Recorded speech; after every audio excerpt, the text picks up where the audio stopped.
I would like to say some words more about what I said before. I've been trying to be extremely synthetic before because I wanted to share what was the most important thing to me. And we can have now time more to explore it deeper and better. I think what is the force that can bring this awakening and realization that many of us have touched even for few seconds or few moments in our life. What can bring this to be embodied in your everyday life is the force of authenticity. And this authenticity is the possibility for us to see through what we fall sometimes.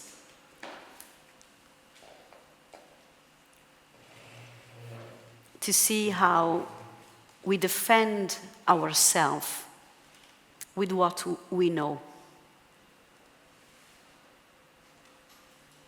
You know what I'm talking about? You cannot know truth.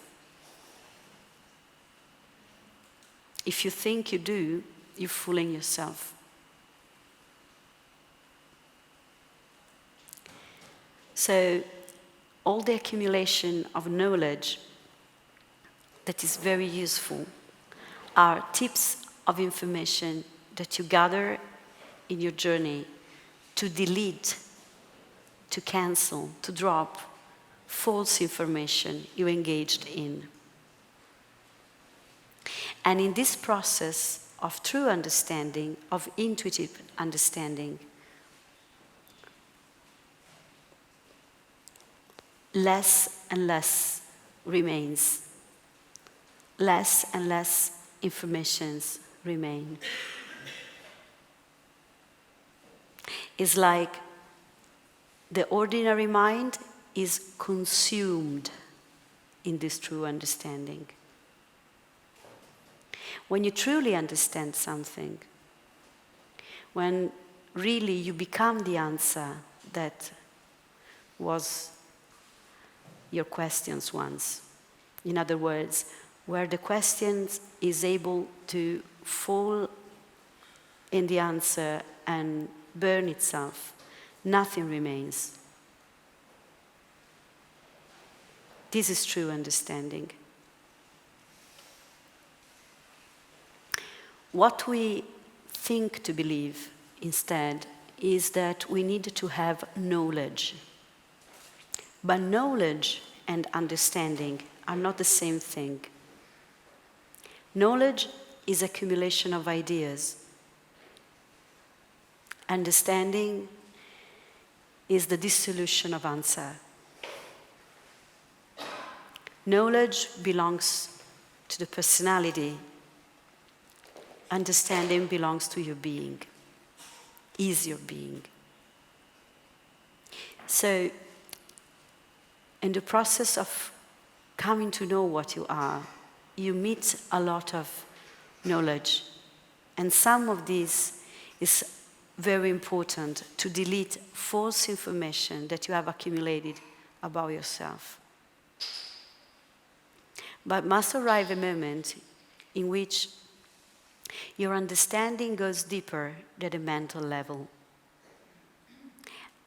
and falls in the heart. The risk otherwise is to exchange your knowing the truth with being the truth. They're not the same thing. Maybe you know the truth, but it's not yet you. And this process of descending of this understanding in the heart and in the body and taking all of you is a process of embodiment and is the possibility of illumination or alignment. Literally, this realization takes all your heart, all your emotions, all your feeling, and goes in every cell of your body and lights it up with the self.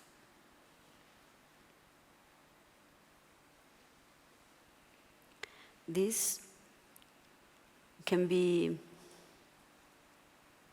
a process that when it happens for real, when it's not caged in the mental understanding, and it's true only when you are in a satsang or in a conference, but it starts to become true in your everyday life, is something that can bring a huge crisis in you.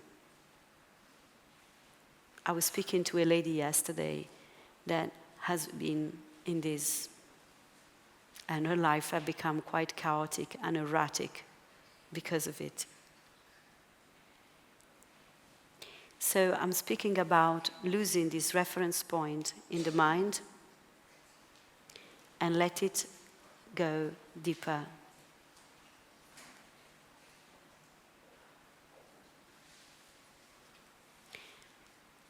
Dissolving all the reference points that you had about yourself and going in the mystery of your being. A third sounds, you might want to say yes to this. Believe me, you don't. And yet, there is no chance. And that's the dilemma and the plight of the me. When this embodiment of this understanding starts to happen, all that you gather as information about what is truth doesn't satisfy you anymore. You heard it all, you read the books, and you say in the States, you wear the hat, you had the cup. It's not enough. And a real spiritual crisis might start much deeper than before, because now you can't even rely anymore on spirituality. And you might feel quite lost. And that feeling lost is the thing. Because it's about losing that reference point. Losing your knowing in the being.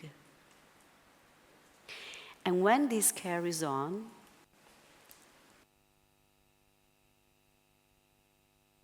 think, okay, goes in a place of unbuilding the energetic patterns that build up what you believe to be, not just mentally, but energetically and physically. I don't know if I can transmit the depth of what I just said. Let me repeat it again. When this process becomes true of you, when this awakening is truly embodied, it's about the dissolving of the patterns from an energetic point of view and physical point of view of what you believe to be. And you go through a real fear of death or fear of madness. Depends if you are more attached to your body or to the mind. So, in a sense, after, and this is something that is very often not explained in spirituality, it's mainly after the first moment of realization that this happened. The paradise is lost, or apparently lost. But, and that's the interesting part, is the only way in which you can bring paradise here. Are you with me? I don't mind to talk by myself for an hour and a half, but I'm really interested in sharing with you, because I know that if you open, we can function from the field, we can function from the whole, and we can learn from each other. And I trust the field. This means that I trust that whatever question you want to make will be the best for everybody in this room. So based on what I just said, or also not based on what I just said, if you want to ask anything, I'm here. Try to listen to the question and to the answer, not from here, but from the effect that it has on your body. Do you understand what I mean? In this way, you tune in the space I'm trying to bring you to. Okay?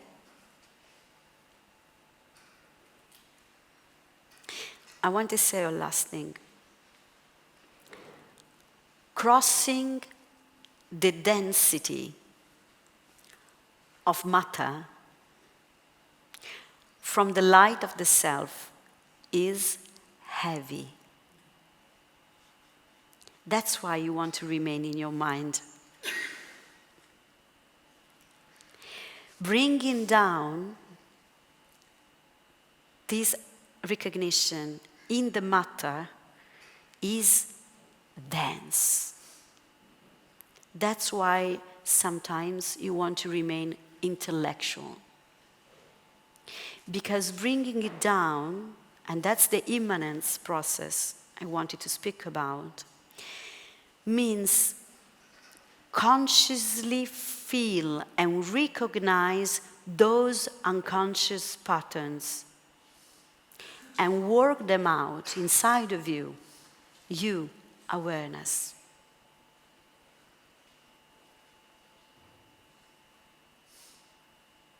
Okay? So that's the density you feel. And usually, we run away from it.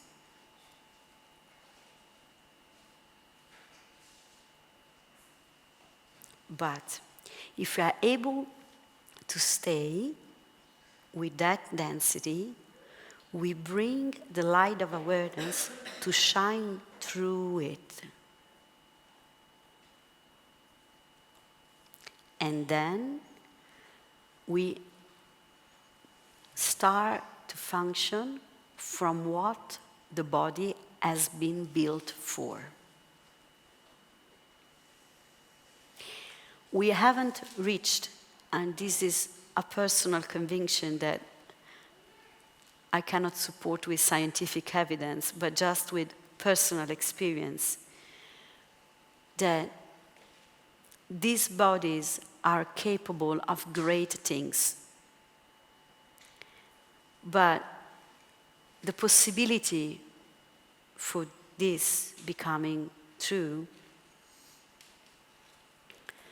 passes through crossing that density, crossing the pain, the sadness, the anger, the feeling of the suffering. Okay? And when you do it for everybody. And that's beautiful. Are you with me? Okay. So based on this, if there is any sharing, please stay in contact with what you feel. Okay? So we can let this discussion not to be just intellectual, but in itself a self-transformation. This is the way in which I operate and I share. Is clear now? Okay. Yeah, I don't know if everybody heard the question. You did? No. She said, is it necessary to shrink from totality to the believing to be a little body for then coming back to see what you are? Or there is another way? Is there another way? Is that what you asked, isn't it? Yeah, I think so. Okay. So far, that has been the way. Because so far, in the field of consciousness, there is separation. So far, when consciousness embodies and a newborn baby meets vibrations of separation. And because consciousness knows only itself all the time, meets this, and on a certain point, the amount of pain is so big, and the constant conditioning in believing to be somebody present is there, that you shrink.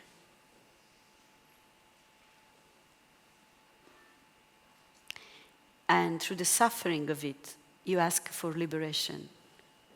And on a certain point, it can happen. It happens anyway at the moment of death. But if you're here, it will happen before then. Not because of me, but because there is an interest in you. And so this means that this process is already active. Let me say something about it, because this is very important if you get it. Self-realization is not the result of you coming to satsang or to retreats or to spiritual events. Spiritual events, retreats, and satsang are happening in the dream of your life because you are awakening. Okay? So this conversation is actually happening in your consciousness, is happening in your consciousness as a projection of the inquiry that is going on in consciousness through that form. It's the other way around. This means that these words that apparently have been said and spoken by somebody that is separated from you are yours. And you are reminding yourself of the truth. Okay? So far, in the dream of consciousness, it has been the only way. Oh, almost. But what if this sense of separation dissolves in more and more forms? The dream changes.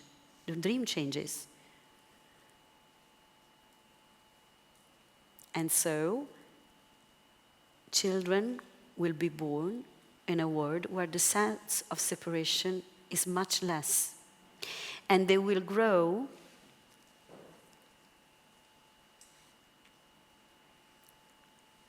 in the recognition of this, because this will be the way in which their parents will live. You don't have to say to your children, this is the truth. They live from truth naturally.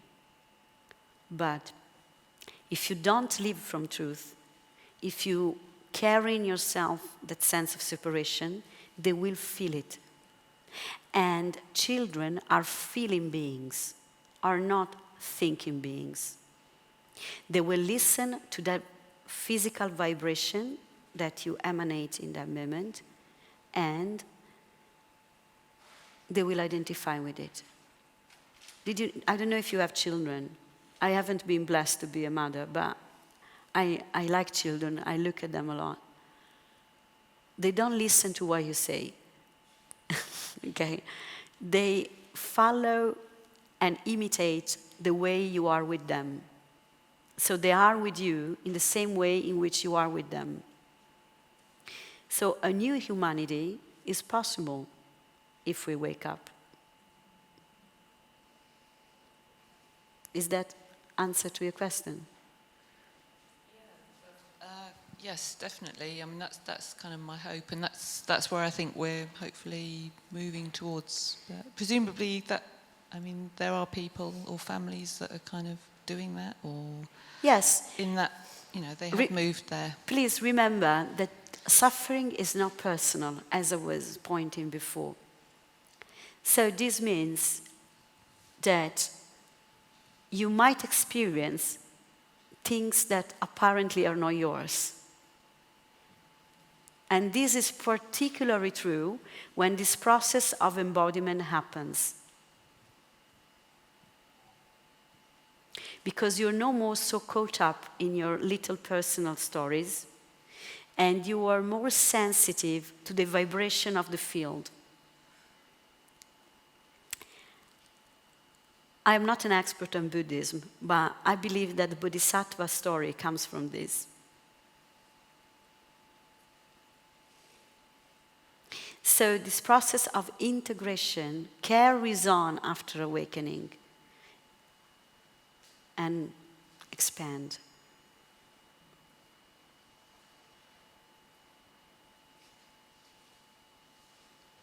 Yeah, I think it's the message of Christianity as well. Absolutely. All religions, yeah. You know the funny thing happened to me.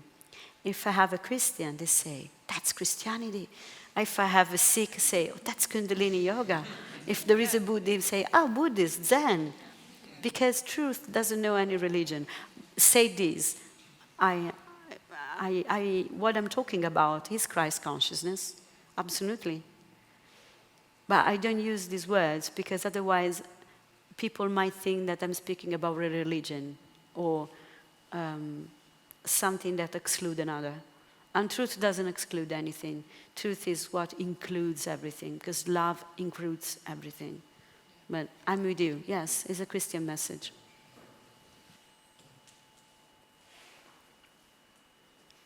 There's people there.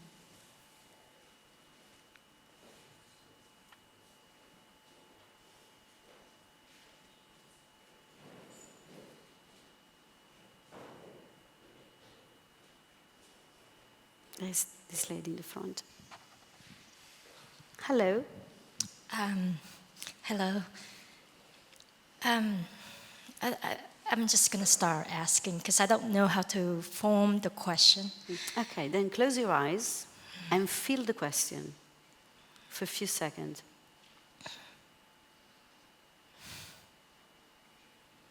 And then let the words coming from the feeling. When you speak about going through awakening and you will experience suffering, so how do you distinguish that it's not a story that you create in that moment? I didn't understand well. So how do you distinguish that it's not a story you just create within yourself? I didn't say that after awakening you're going through suffering. Okay. I say that after awakening you're meeting all the pain that you were running away from. Is a bit different. Because the suffering is the avoidance. You see, life is made of polarities, otherwise it wouldn't even appear. In this emptiness of being, polarity appears, the duality appears for life to exist. Good, bad, black, white, feminine, male, and so on.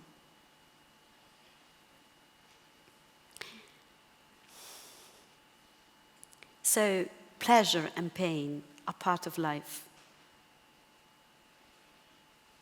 And suffering is holding on to pleasure and refusing pain.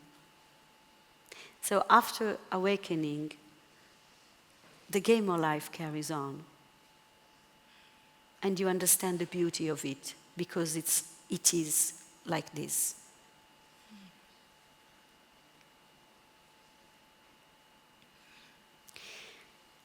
And here is not a story, it's my life. It's what I am. Let me explain you where I come from when I speak with you. I don't know what I'm talking about. I am what I'm talking about. Before these words are rising up, there is no thinking process or feeling. There isn't anything at all. They are simply sounds appearing in the silence of my being. And actually, this is the same for you. These are just sounds appearing in the silence of your being. That's it. And if you see this, you saw it all. There is one being here speaking through different forms, and one silence listening. Thank you. Thank you.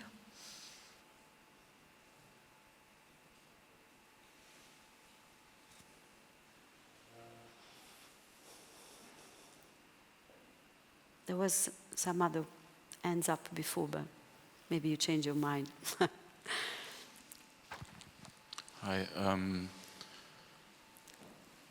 Yeah, thank you for raising this topic, what you said about embodying this process. So I feel that I can bring forward exactly this energy of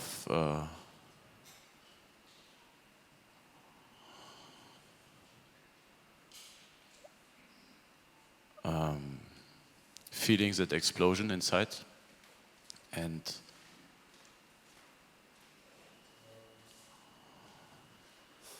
trying to hold it together. So this whole spiritual crisis thing, what you were saying before, I can deeply relate to it. Mm-hmm.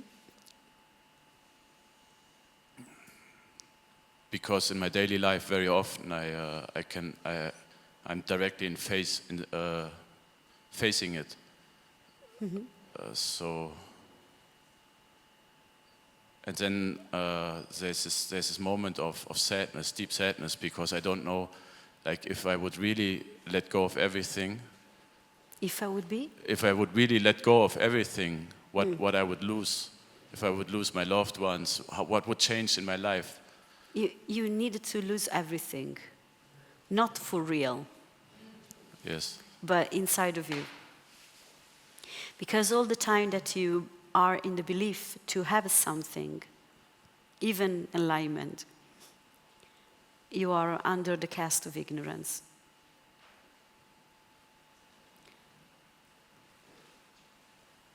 So this process from having to being, as Eric Fromm would call it, it's a process that destroys what you believe to be. And this is not welcomed from the one you believe to be, but is truly cherished from what you are. In fact, all the time that you cross that one of that waves, your spirit feel opened and liberated and ready for the next one.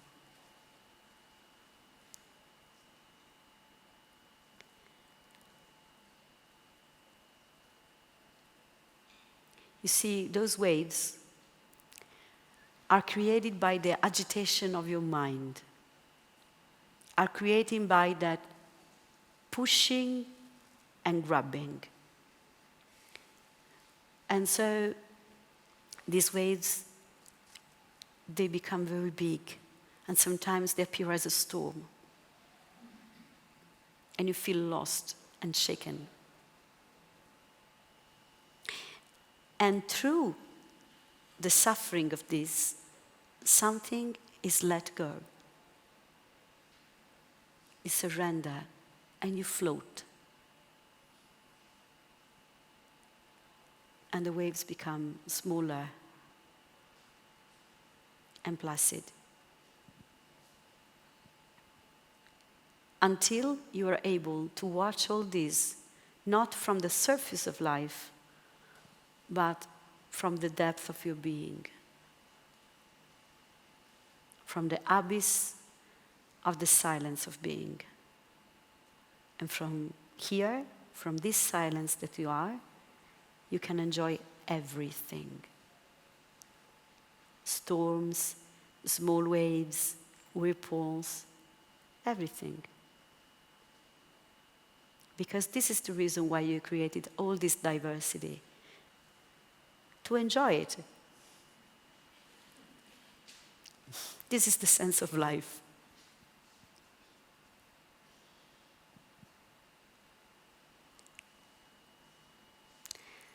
So I understand and I know and I feel what you're going through. And although you didn't express this word, let me speak to you about these doubts that you have. Is that okay? Yes. Those doubts are there because you believe you needed to have a faith and hope. And although can be strange to think about it at first, that hope and that faith is a very negative thing, because it brings you out from sitting with that crisis now. And because the manifestation works through polarity, in the moment in which you have faith or hope, you have doubts. Do you understand? You need to find a place in yourself when you sit behind that polarity and you are able to work throughout that polarity, enjoying it. So you're suffering those doubts about yourself, about spirituality, about your life, because there is still a holding on to hope. And the hope is, I will be saved one day. Somebody will arrive and I will be safe. I will be okay.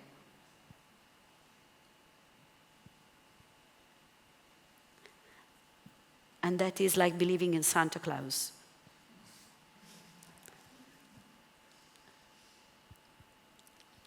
Where instead, a true spiritual life and the maturity is to sit with that. Sit with the storm of your crisis, going through it, as it, becoming it, feeling it, physically. Do you understand? It's not a theory. And these allow this alchemic transformation to happen. And you will be new. And I'm not saying this to you because I want to give you hope, but because this is what is happening, and that's why you are in crisis. Do you start to understand what I'm talking about? It's the other way around. We are in crisis because we are waking up. Okay? Feel how good in your heart is this. Feel how your heart is cherishing this. Listen to the bodily response of this. And trust it.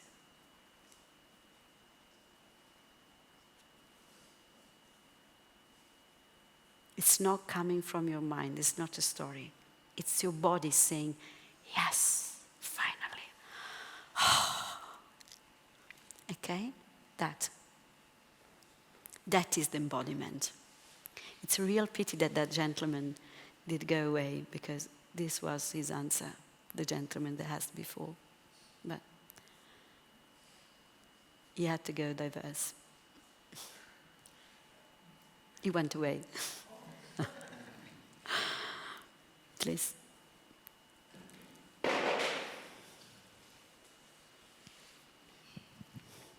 Thank you. I find myself... Can you speak a bit louder? I find myself poised on the polarity of yearning and terror. Did you say poised? Poised? Like that I've been on a point, sitting at that point. And I feel like I've been there for years with this yearning and terror arising simultaneously. Oh, my love, as if you had the choice. As if it was for you to do that jump. Oh, my love, you would never do it. You would stay there forever, undecided. Do I jump or I don't? Do I jump or I don't? And instead, God arrives and kick you in the ass. Sorry for bad words.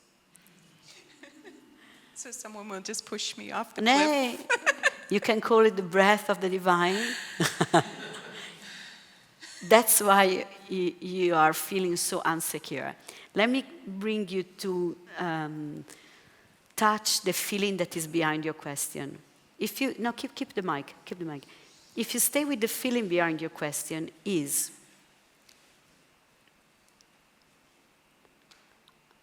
can I get out of it?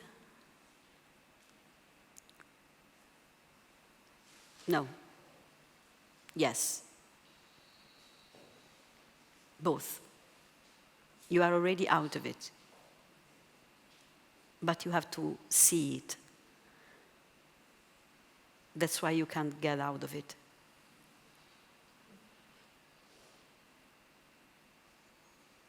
And in this, the mind freaks out.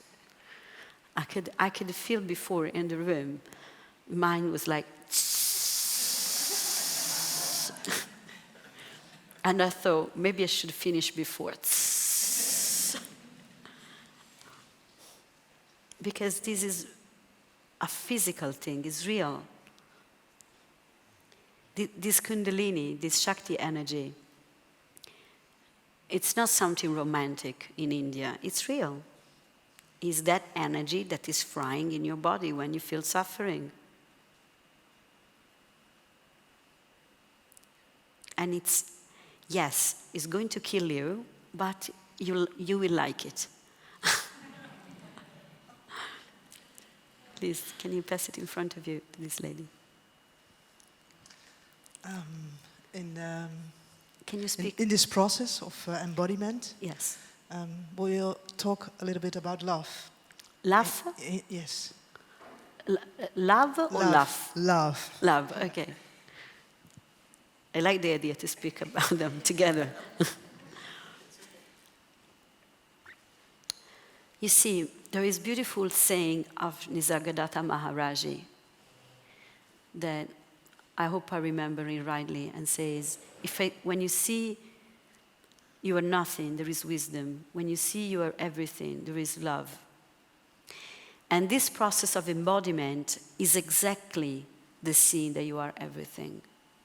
And I think that sometimes in non-dual circles, only the first part is underlined. It's said, but it's not stressed. You understand what I'm saying? And this is because, in a sense, firstly, you have to see you're nothing. Because you are so identified with the manifestation and with this belief to be a person in the body, that you needed to withdraw from all of that. You needed to find this still place, this emptiness, this void, as your true identity. But then, that's just when the journey is starting. And instead, unfortunately, it's where it seems to end for many speakers. Not all, of course. Okay? That's just the starting.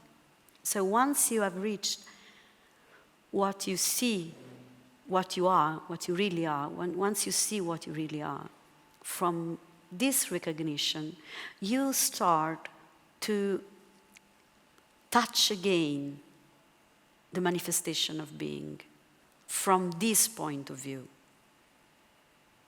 And for the first time, you touch that sadness, you touch that pain in a pure way, as a feeling, as a bodily experience. Is embodiment. And embodiment is not this. It's this. This is the body of God. All of this. Everything.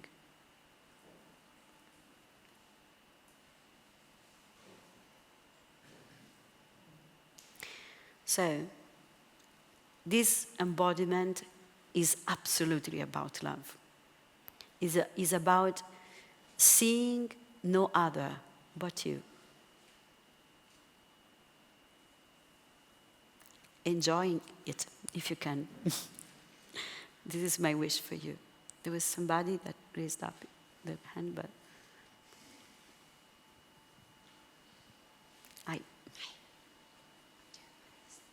sorry? Oh, can somebody hold it for you? You see, body of love.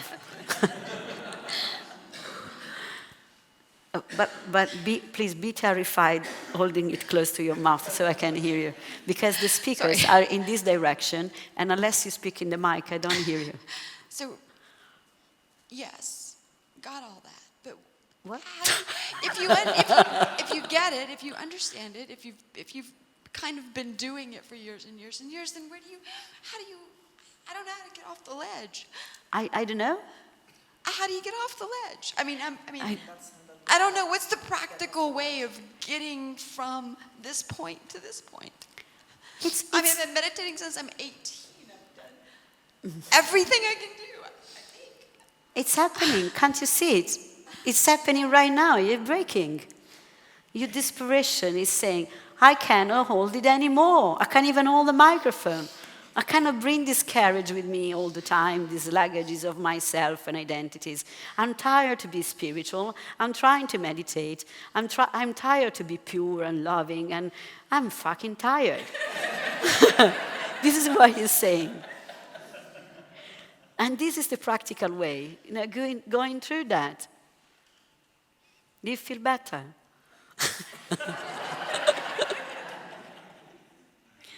I'm not joking. I'm joking, but also I'm serious. Yes, and I'll feel better again, and then I'll go home, and I'll go back to work, and I'll. Because there are so many waves there. Resume. You have to surf them all.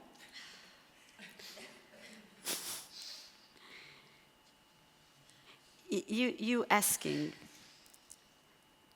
to melt into everything, avoiding some stuff. It's impossible. Believe me, if I could show you a way, I will. Well, it's impossible. To become everything, to embody this understanding and see the love I'm talking about, you have to meet everything, including that part of you and of other apparent other people that you don't like.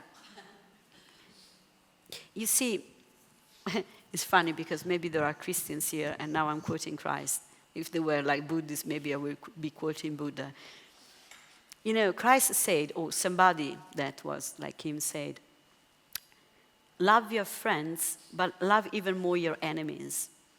And it's not because he was a good fella, It's because he understood that unless you meet that shadow part of the word in you, that darkness we were speaking about the other day, something is missing. And the word is in trouble because we have been avoiding in ourselves these dark feelings. And when I say dark feelings, I'm really speaking about darkness. There is an interesting understanding through etymology. The word devil comes from ancient Greek, diaballo. And diaballo means to divide.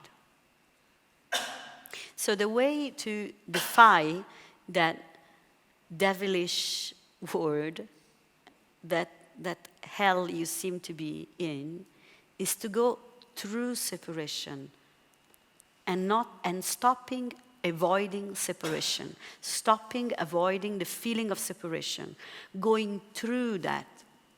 I don't know if you're familiar with the Divine Comedy of Dante. The way in which Dante goes to paradise is going at the center of hell. In his spiritual journey, at the beginning of his journey, he's feeling completely lost. It's harder for me to translate it in English. I know it in Italian. But this is what he says. He says he finds himself in a dark forest, and the righteous way is lost. He have gained understanding, but it's no more enough. He feels lost. And then he starts his journey down in hell. And he's an artist, so he has help from a poet, that is Virgilio, that was already very ancient poet for him for that age. And through art and beauty, he goes through hell. Until we reach the center of hell, and the center of hell, there is the devil. And frightfully, he discovers that the only way to go ahead is to pass right in the middle of the legs of the devil, that is huge. And in between the legs, on the bottom, there is a trapdoor. Is it correct in English? Yeah? A trapdoor. Yeah?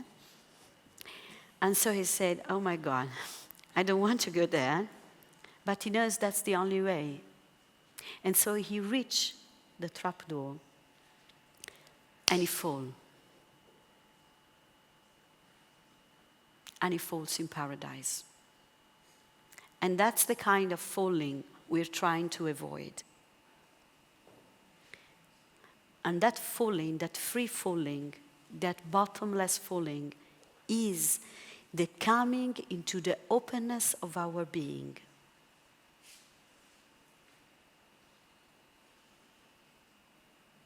There is another beautiful part that I don't know how many of you know about the Divine Comedy. Is the last part of the Paradise, where Dante went through a process of purification in the purgatory. That is what we're talking about. And he arrives in paradise. And when he goes in the heavens, in the circles of paradise, he reaches, on a certain moment, the highest. And he would like really to see God.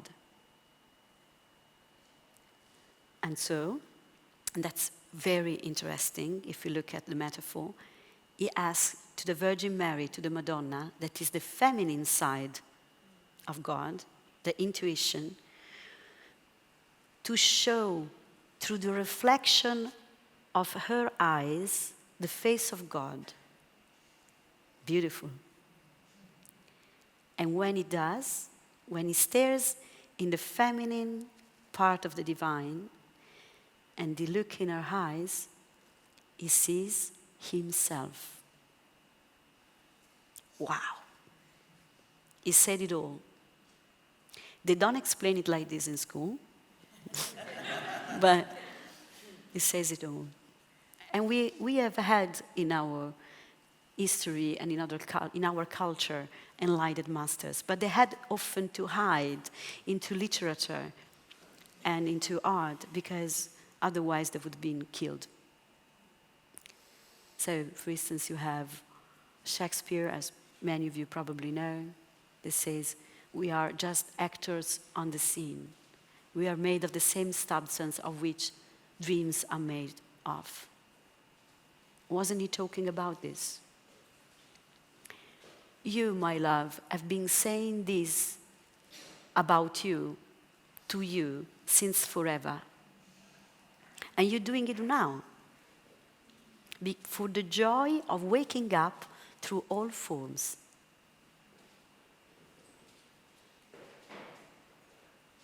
Is that okay? How do you feel? Still lost, but more at ease with it? This would be my aim. If you are feeling still lost, but without the wishing to find a way. So you get so lost that you dissolve. What's your name? Jane. Jane. You're welcome. Thank you. Can you pass it to this lady and then to her?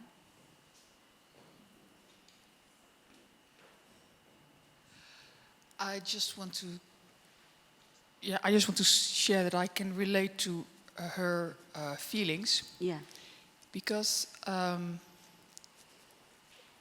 there's the possibility of experiencing a torture room in your head for years and years, and trying to get rid of. I know it's not the very effective strategy, and this really fixed situation can last so long, and it's like it can drive you crazy. Like, it's and until that point you just have to I mean, sorry, that's what. Okay, you know what is happening right now. Can I point it to you?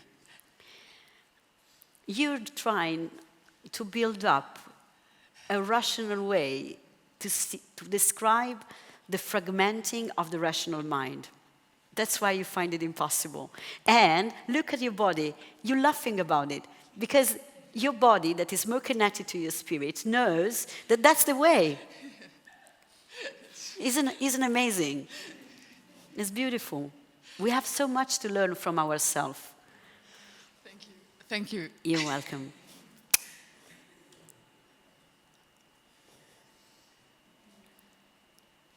That's the love of God.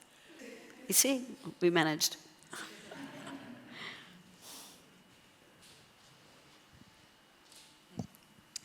Thank you, Shakti. Hi. Hi. Oh. So my question is, I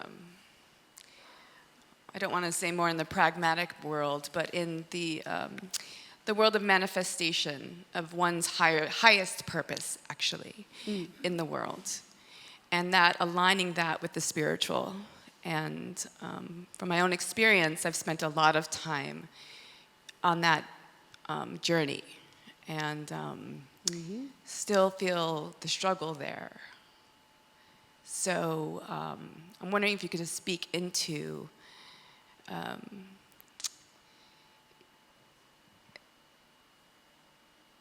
that particular struggle of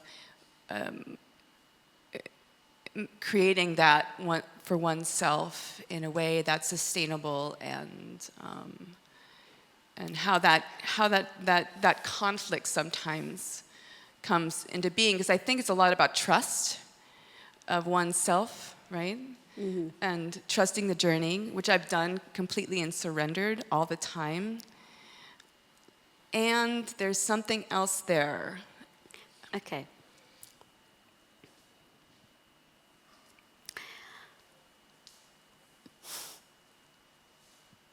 You see, there is a trouble in trying to align yourself with your true mission or true path. It's that you're trying to do it with the wrong subject. You try to bring the personality to find its way towards realization or towards a purposeful life.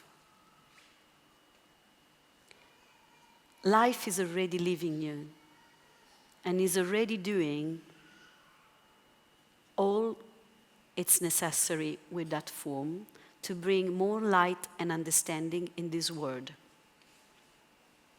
In every step of your life, even when those steps seem to be so far away from its spiritual journey. But you are watching that through the eyes of conditioning. And sometimes you say, oh, why my, how you call it, steering? Why my steering is not going where I want? I want it to go there. And why I'm not aligned?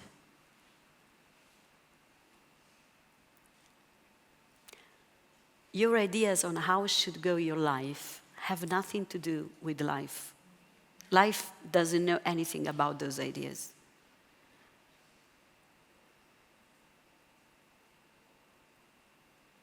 You hold in your hands a toy. It's not connected to anything. It's not connected to the car. You know those toys for children? And on the toys is written, find your way.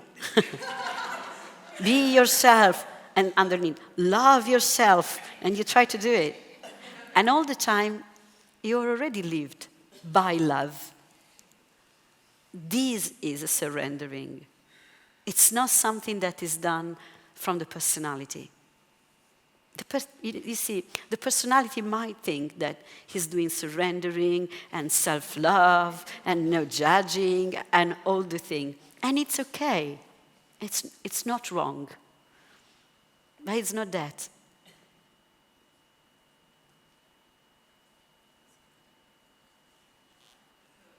Hello? As long as you enjoy to do it. Please. We are here to enjoy ourselves. But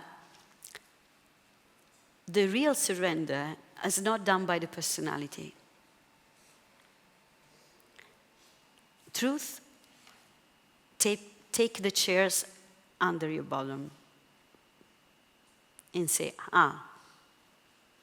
You know, otherwise you're like somebody that is dreaming to go to a satsang and thinks that through the satsang will wake himself up, and then maybe he even thinks he's awakened and lives life saying, I'm enlightened. Maybe he gives satsang even or write books, and then the alarm clock rings and you wake up.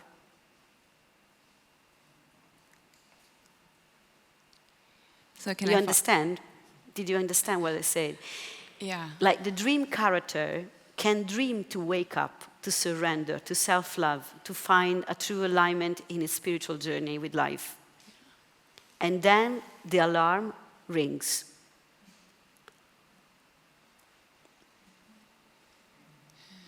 Then you start to, if the dream carries on, you start to have fun. Can you imagine if I was under the impression to be a person that is enlightened and in life has the mission to wake up a lot of people? It would be hell. I am not under this impression, although my body behaves and acts as if it was so, because I'm having a lot of fun. I love to speak about this. This is what life likes to do through this form. I love to be here with you. And because I know you're not separated from me, I have no fear. And because you are me, you're starting to have less fear. And you started to enjoy yourself and chill out.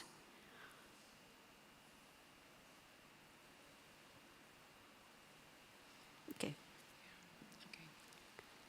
Yeah. I'm wondering and I appreciate the answer. I get the answer. And I also wonder if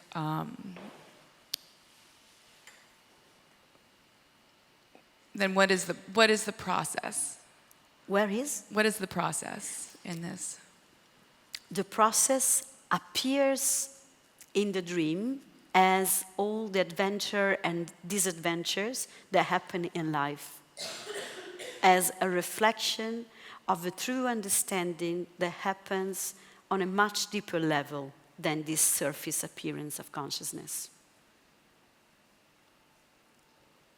And that is the place I'm actually operating. That's why sometimes the mind freaks out and has not even question, or like before, frying a bit.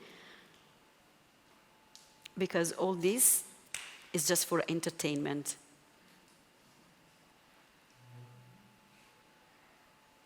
And I'm enjoying it also. So within that, is it then to let go of that, what one can see is the conception of one's ultimate purpose, or following what one believes to be, that there is a purpose, there is Can't you, you can play with that idea, that your purpose is to let go of purpose, but that would be, once again, another plot, and you can follow it. Or it can arrive a moment in which you sit with the energy that is behind your question, that you have something to do. There is an energy that says, I have to do something. I have to help myself. Nobody's going to do it but me. I have to do something. And behind that, there is a sense of alarm. Alarm. A love? Yeah. Okay. And not easiness with that sense of alarm. And if you can sit with that, that is meditation.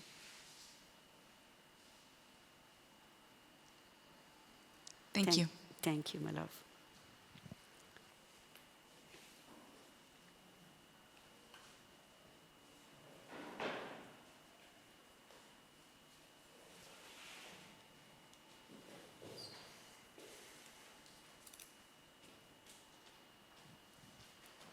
Hi. You can come in if you want. Goodbye. Please. I feel two strong goals in my life, apart from being enlightened. You feel a strong call, you said? I feel two strong goals. Too strong, yeah. okay. One is to do something interesting academically, to create some interesting academic work that shows light and truth, maybe. Another is to, this one's a bit confusing, be able to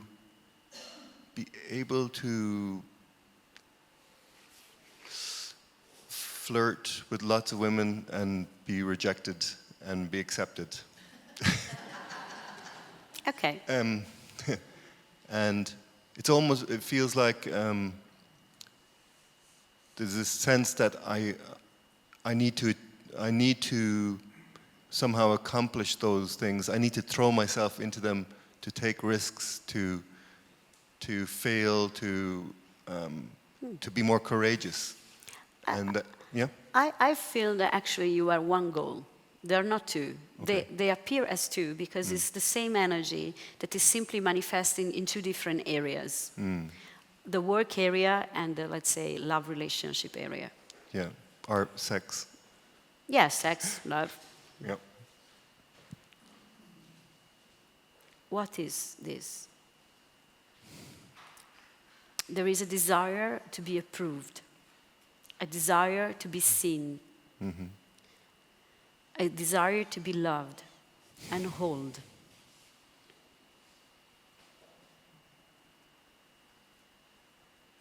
You will never get that from a dream, but you can hold the dream in your heart.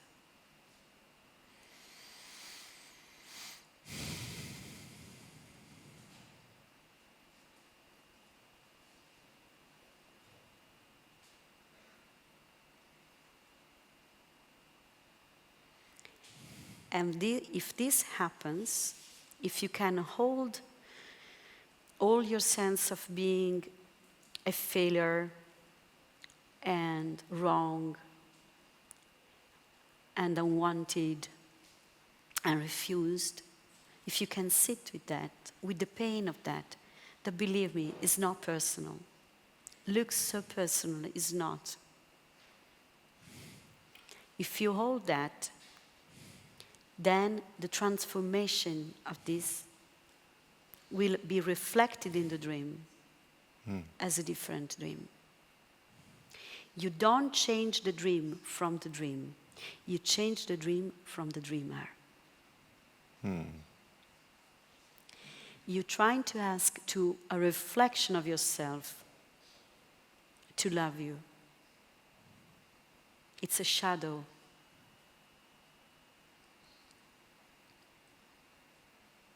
Stay with the feeling of being no one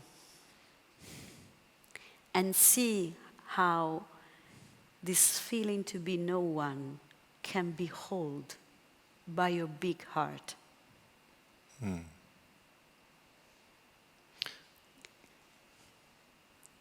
If can happen, this that I'm explaining, then you will see that you are no one, and there is no reason to be afraid of this. Then you will stop trying to becoming a someone. And you will discover that in being no one, you are everybody. And you will reach everybody. And then you will be accomplishing the desire of love and connection that you're trying to have. There is nothing wrong with wanting to have like a career or being good at your job or flirting with women. I'm not saying that these things are wrong. I'm saying that you're trying to accomplish something through these things that it's impossible to achieve. And the only way in which instead you can find what you're looking for, is sitting with that fear to be nobody, to waste your life. Okay? You have a big fear of wasting your life. Mm-hmm. And these fears belong to the false identity. Stay with the fear to be a nobody and see that there is no reason to be afraid to be a nobody. You are nobody. Mm-hmm. And then you will find everybody in you, as you. And then your body will function from this, and it will shine. Mm-hmm. That's the beautiful part, you see. When this recognition happens and is embodied, for the first time, our form is able to function at its best. It's able to let the light of awareness shine through it. And you become you. With no effort. You flow. Mm. Okay? This is something that intuitively you know is possible. That's why you're chasing it. But you're chasing it on the wrong path, trying to accomplish it in the word. Mm. Okay? It's here. In. Mm-hmm. And there is nothing in. That's the beauty. That conditioning that says to you, become somebody, become successful. Mm-hmm. Mm. Let's not judge it. Let's look at what it is exactly. What is that pushing of becoming somebody and being successful and leave a track, leave a sign in life? Mm-hmm. What is behind it? It's the desire of love to embody itself through the human form and share itself. So it's not wrong. But because happens through the ignorance of the false identity, creates a lot of suffering, creates competition, fear of failure, fear of winning, that is usually much bigger than the fear of failure.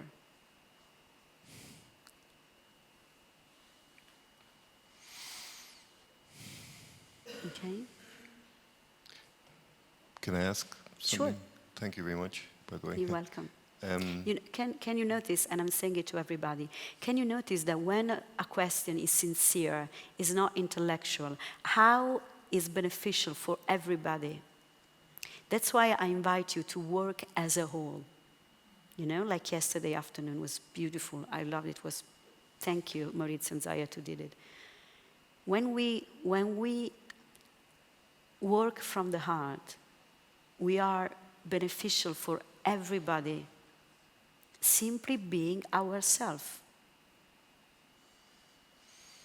Please.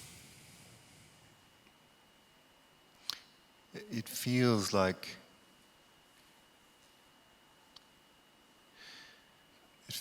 more insights or changes or transformations happen when there's strong sense of failure or rejection. And so, but you don't get that failure or rejection to the same extent unless it appears that you take risks and put yourself out there. So, are you speaking about your addiction to suffering? You're saying to me that you notice that there is more transformation only when there is losing and being rejected and you didn't ask me, but it's like you asking me, is there another way? Yes, it depends. You know, usually we don't let go until we're really obliged, like a gun against our head and say, okay. But there is in us also an addiction to that. An addiction to that feeling contracted. I give you an example of this. You might be in a perfect situation, let's say in a party in a piazza in Titignano, and everybody is having fun and drinking and chatting and dancing and enjoying life as it is. And suddenly that feeling starts. And it's like poignancy and sadness. And it's so juicy. And you jump on it because it's so familiar to you. And you say, let's say here, let's torture myself with the thought that I will not achieve anything in my life and I'm alone.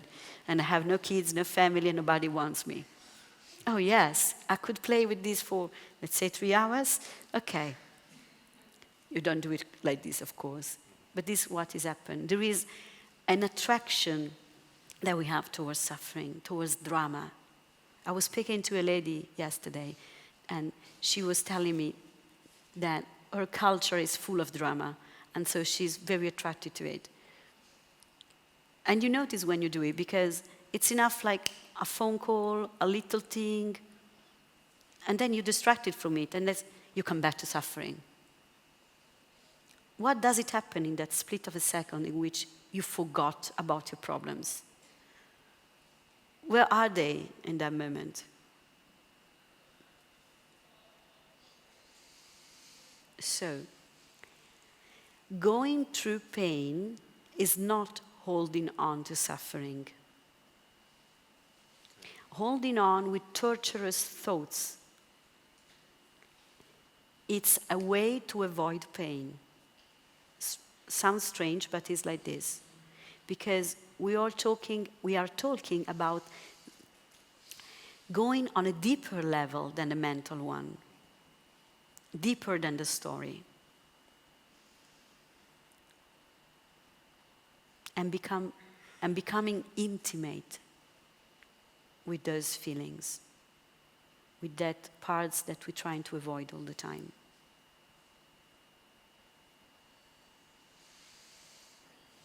Do you have any problem with intimacy? Me?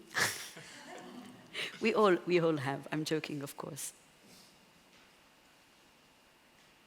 There is nothing more intimate than being nobody, because you are everywhere then.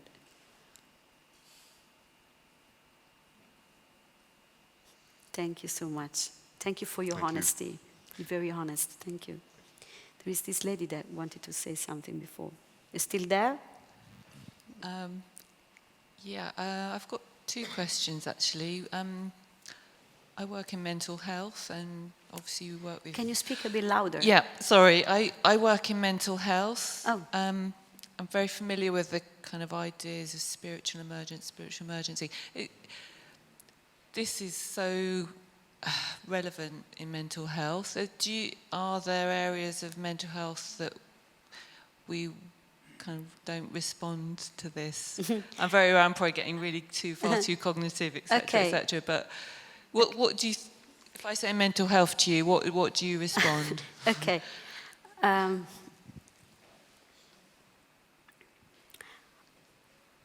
One of the things I do is I do a course for therapists, a year course for therapists in Italy that want to include non-duality in their job. And I do it together with the therapist because I'm not a therapist. So I take care of the non-dual part. And she takes care of including that in the job.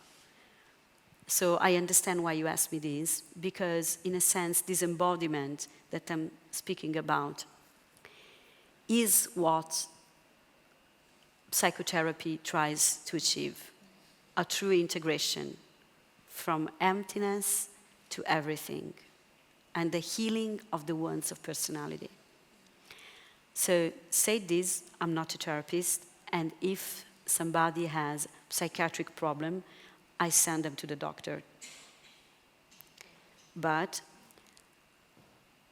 I understand, and as long as they are with me, I speak to them about what is behind the mind. I'm not an expert on the mind because I'm not a psychologist, and I'm not an expert on the body because I'm not a doctor, but I am an expert on nothing. and that is what is healing everything. So, in my personal experience, and this is not a scientific study, so take it simply as the sharing of an observation of people, what I gathered is that in some people, building up this ego image is difficult. They don't manage it so well. And so they are dysfunctional in a very dysfunctional world. Okay?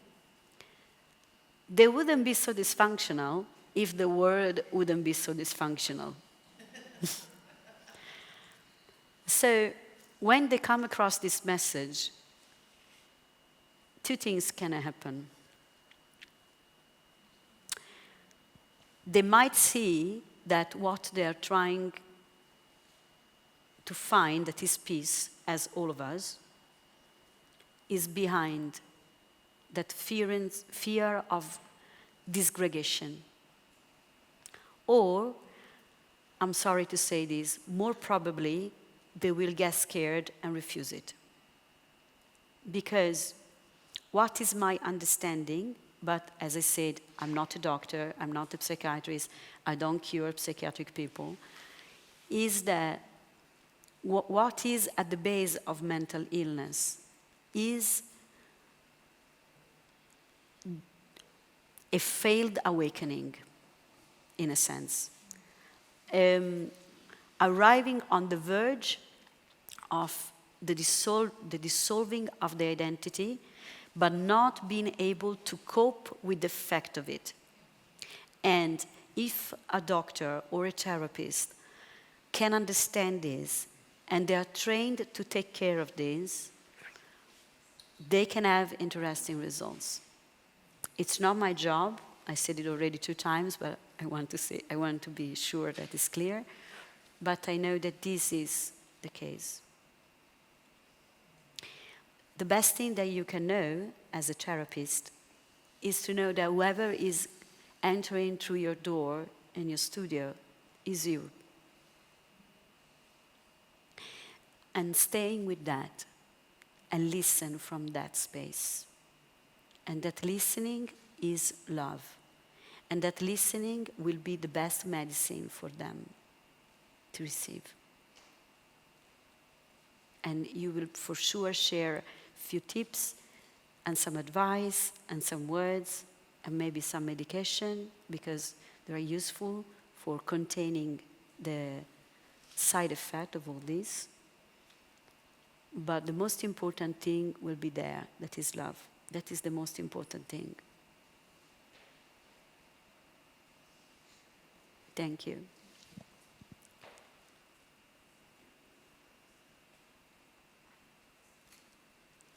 Please. Okay. Is last question, and then we do a little meditation together.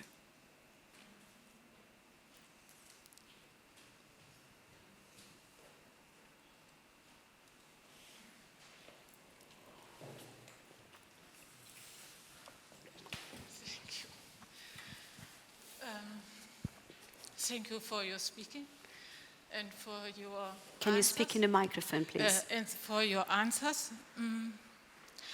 I have a question because the hope. I can agree that the hope in my own emotion and in my own life very often is not helpful, because I am not standing in me. I can't hear well. Because I don't stand in myself when I am hope and when I want something. But my question is, we need the hope to change the world. We need the, sorry? Hope. The hope, yes. Okay. And the wanting to change the world and to create a vision to do something like this. And that is my question. Okay. Let's come back to this word, hope. I will speak with you about it in a different way, because your question is different from the person that asked it before. You are calling hope, the deep intuition in your heart that it's possible to live from non-separation. Okay? So this deep intuition, it's alive in you. And maybe you don't know how to make it become true, but you know that this is what must happen. I would like you to consider that this wish is not personal. You didn't decide to have it. It's simply there because it's God's wish.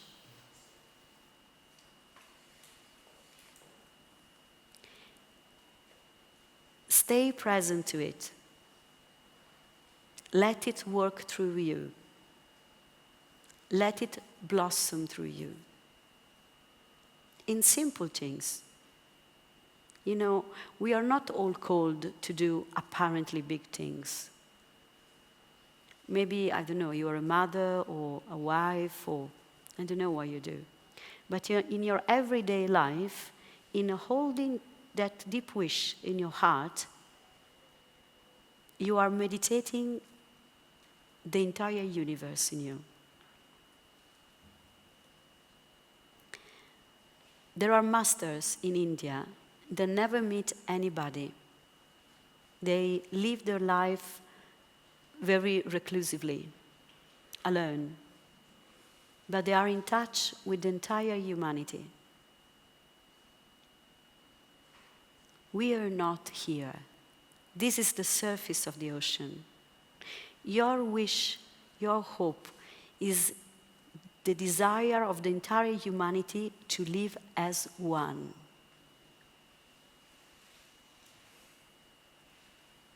And as John Lennon was saying, it's a pity that Peter is not here.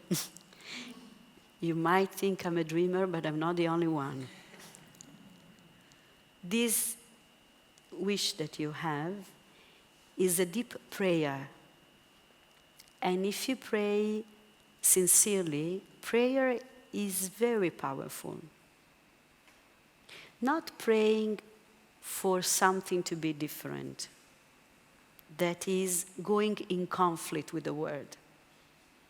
Take that energy, the energy that is behind what you just said, and simply stay with the pain, staying with that feeling that wouldn't be nice if you could function as one, enjoying our diversity. Stay with it. That is your contribution. And this will start to sprout in your life. You are a very intuitive lady, and for you it's more easy to stay at the feeling level than on the mental level. Don't doubt that wish. Simply stay with it. It's great what we can do for each other when we do that.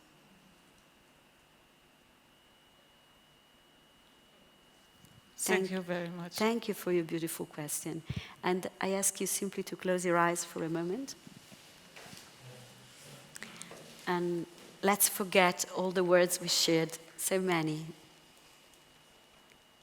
Close your eyes and simply sit with whatever is present. Close your eyes.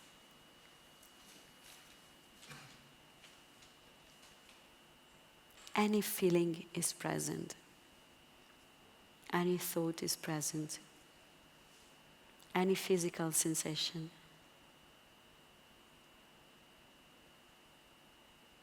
And hold it.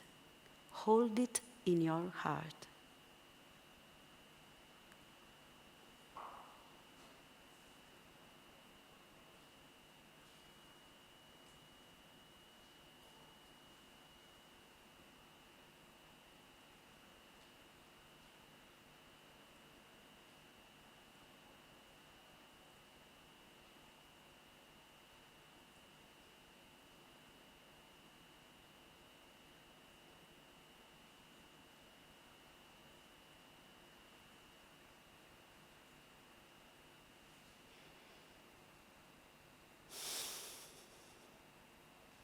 Thank you.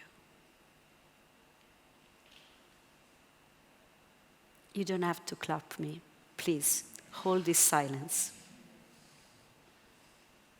I will be here in next days for 10 days. And probably you are coming back to your countries, wherever they are. But if you want to stay a bit more, you are welcome to be here. Let us know, let me know. Thank you.